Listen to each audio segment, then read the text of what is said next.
In a town rich with history, Kingston, New Hampshire has one rather distinctive reputation. Just look around. You see the name Carriage Town is pretty common, from a daycare to a church to a local restaurant.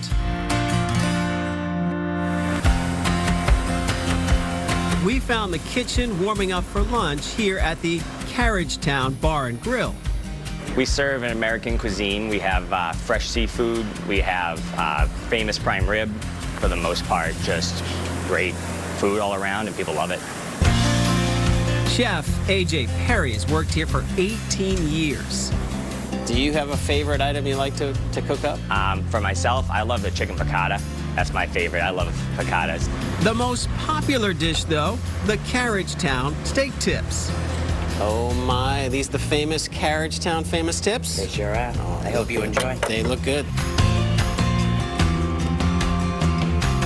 I can see why these are so popular. Really good. Digging deeper into the menu, you can find the Carriage Town burger, the Carriage Town prime rib. It's just part of the culture here. You know, the regulars all are just Carriage Town, Carriage Town, Carriage Town. So it's become a staple for sure. It begs the question, why do they call Kingston Carriage Town?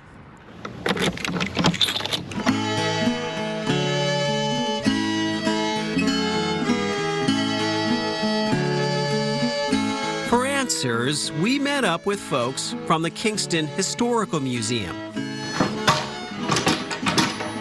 Walt Roy showed us their collection of 19th century carriages and equipment. That's a jack, so that's how they would work on the wheels, by just sliding it in and then just jacking it up. Some of these were made right here in Kingston, like this two-seat buggy. Yeah, you can see the pinstriping over here. So this was made obviously for somebody that must have been rich back in those days.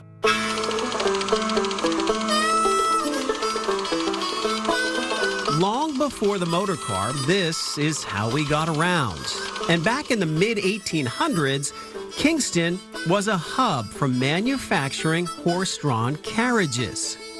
Well, the heyday really began with the recognition probably in 1874, they're telling us the Carriage Town. So I would say 1850s through 1890, we were probably the most prominent. Leslie Ann Hume showed off the carriage history volunteers have collected at the museum. In its heyday, Kingston had 18 carriage makers or related businesses, like blacksmiths or wheelwrights who made the wooden wheels. Was there something about the location of Kingston that made this industry thrive, do you think? Yeah, well, I personally believe that it's because 125 wasn't in there, and then Main Street was that. It was the main street through town all the way up to Portsmouth. This was a good location for that, and that's what I think it was. While Abbott Downing was producing the high-end Concord coach in Concord during the 1800s, factories in Kingston were making more basic carriages. Kingston, we did everyday wagons, Democrats, Concord carriages for the ordinary person. We appealed to the masses. In their prime, Kingston carriage factories like Kimball or Carter were producing up to 300 carriages a year, often shipped around the country. Yep, they even made a Surrey with the fringe on top. But once the automobile became popular in the early 1900s, the carriage business in Kingston would fade away. Do you think a lot of people know why they call it Carriage Town when they see the signs? I really don't think they do, because we need to do a better job in teaching people where the locations were.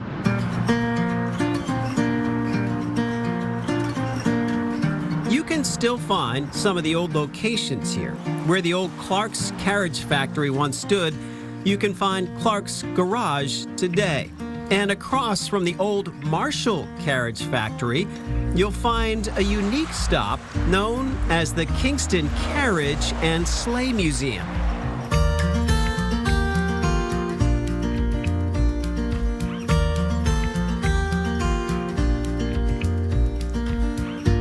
This collection of dozens of restored carriages and sleighs is thanks to 86-year-old Albert Bryan.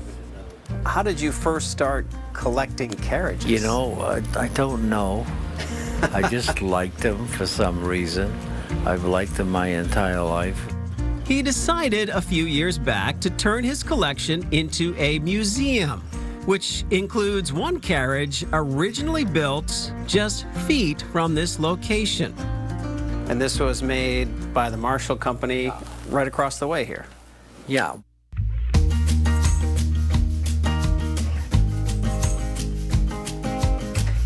Albert's carriages come in a variety of shapes and sizes. Many are fancy Brewsters made in New York, but his largest is this massive 1903 pleasure carriage. The Vanderbilts would have taken something like this to picnic in a park. I mean, this went for like a whopping $2,800 in 1903, which you could probably buy a house for that. It's in gorgeous shape. A step inside these cabins lets your imagination go back in time. Oh, yeah. Huh. It's cozy. Yeah. They are nice inside, but with a basic suspension system, the ride was a little bumpy. 1850 or so. What was a ride like in one of these carriages? Oh, God.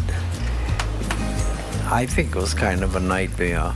Once you started down the road, it was basically bouncy. And so and you're lucky if you didn't fall out. To get visitors the full experience, Albert will occasionally offer carriage or sleigh rides pulled by horse. What better place to feel the pull of history than in Carriage Town, New Hampshire?